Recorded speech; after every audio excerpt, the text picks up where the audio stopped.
In this video, I'm going to show you how to apply a self-leveling concrete underlayment over a concrete floor, and this video is going to cover everything from surface prep to primer application to actually applying the self-leveling concrete, and we're going to do it in under 3 minutes. Here's a look at the uneven concrete floor in my basement where we're going to be applying the self-leveling concrete, and my basement started out relatively level, but as part of my basement bathroom addition, the plumbers came in, they demoed the slab to install the plumbing, and although they did their best to repair it with concrete, as you can see, it's looking a little bit uneven and wonky. So we're definitely going to have to apply some self-leveling concrete before we can install our LVP flooring.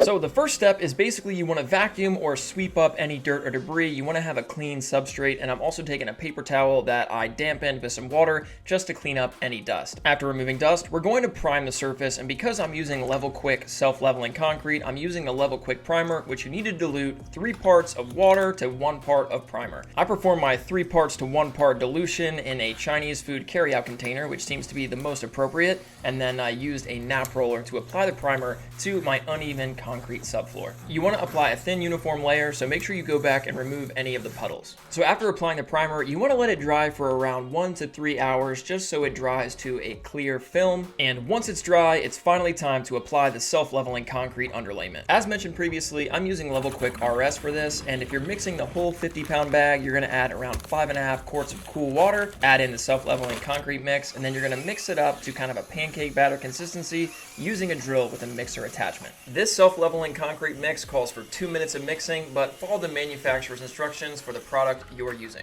To apply the self-leveling concrete underlayment product, you're really just going to dump it over the application area. Less is more because you can always go back and add more later. But this product is, as the name suggests, self-leveling. So over the first 15 or 20 minutes, the product is going to seek its own level, and you can add more if there's any low spots. And the manufacturer calls for the use of kind of a concrete trowel, or I'm using a drywall knife here, which is not ideal, but you can kind of help to coax the product into any areas that it's a little bit reluctant to actually travel to.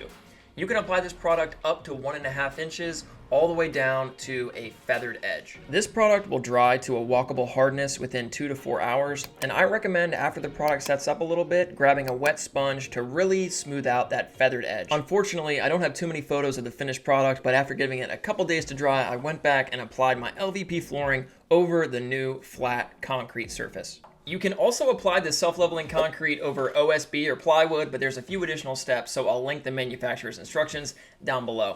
And after installing the LVP, I installed a toilet, and I'll cover all of these other projects in my next couple of videos. So subscribe if you want to see that. Thanks for watching, and I'll see you on the next one.